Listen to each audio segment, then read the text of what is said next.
আজকে মনে করেন আমরা যাদের ডিজিটাল পাস আছে ওরা ভিতরে ঢুকতে কোনো সমস্যা নাই, শুধু যারা অস্থায়ী পাস ওইগুলোই ঢুকতে দিতেছে না ভিতরে। অন্যদিন তো স্বাভাবিক ছিল, আর এখন তো মনে করেন একটু গেট, সব গেটও বন্ধ, খালি 2টা গেট খোলা আছে, 5 নম্বর গেটটা আর 1 নম্বর গেটটা খোলা আছে। কষ্ট বলতে কি একটু সামান্য হয়তো লেট হচ্ছে আর কি। দুর্ভোগ তো থাকবেই ভাই, একটু সমস্যা হলে দুর্ভোগ তো থাকবেই একটু। আমরা চাই যে সুষ্ঠু তদন্ত হোক। এখন তো এগুলো আসলে কে বা কারা করছে এগুলা তো আমরা জানি না, তো এটার জন্য তো আমরা সাধারণ যারা কর্মচারী আছি তারা তো সবাই দুর্ভোগে আছে। এখন আমরা চাই এগুলা সুষ্ঠুভাবে দেখা যায়, আপনার সুষ্ঠু আর কি একটা তদন্ত হোক। ঘণ্টাখানেক যাবৎ দাঁড়াই আছি, মানে ক্ষুধা, নাস্তা খেয়ে আসছি। এখন এখানে আমি আসছি হলো 8:30, 8:30 থেকে এখন পর্যন্ত দাঁড়াই আছি। মানে আমাদের 7 নম্বর ভবনের লোক ঢুকতে দিতেছে না, মানে এমনি অন্যান্য ডিপার্টমেন্ট বা অন্যান্য ভবনের লোক ঢুকতে দিতেছে, কিন্তু আমাদের ঢুকতে দিতেছে না। দুর্ভোগ বলতে যে আমরা ঢুকতে পারতেছি না, বাইরে দাঁড়াই থাকতে দিতেছে, এই দুর্ভোগ আর কি। কষ্ট তো আছে, দাঁড়াই থাকাটা কষ্ট আছে না। চাই এখন মানে এটা ভিতরে আমাদের মানে আমরা যাতে ঢুকতে পারি, মানে ভিতরে হয়তো মানে আমাদের রুমে কোথাও বসা যাবে বা কোথাও বসে থাকবো আর কি। এই অন্যান্য দিন তো নর্মালভাবে আমরা ঢুকে যাই বা অন্যান্যভাবে নর্মালভাবে কাজ করি। আজকে সকালে এসে আমরা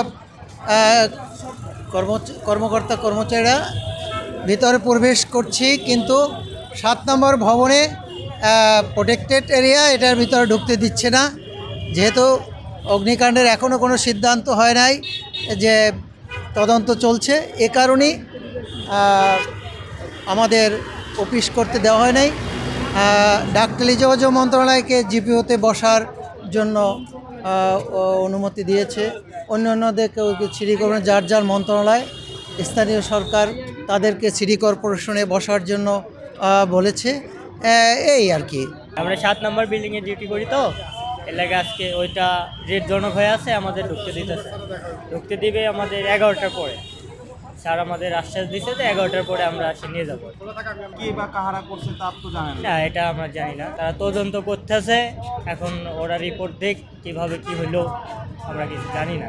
আমি আসলে এখানে প্রায় 40 মিনিটের উপরে আছি। আমি ঢুকবো, কিন্তু একজনের জন্য অপেক্ষা করছি, এবং এখন দেখতে পাচ্ছি যে অনেকেই এখানে আছে, এবং পুরোটাই করা হচ্ছে নিরাপত্তার খাতিরে। এবং আমি মনে করি যে ব্যক্তিগতভাবে এটা প্রয়োজন আছে, কারণ এই মুহূর্তে ব্যক্তিগত বিশেষ করে অ্যাক্রিডিটেশন কার্ড এবং অন্যান্য যে একদিনের যে ওটিপি দেওয়া হয় সেগুলো বন্ধ আছে নিরাপত্তার স্বার্থে, এবং এটা আমার মনে হয় যে খুব প্রয়োজন। কারণ আপনারা জানেন যে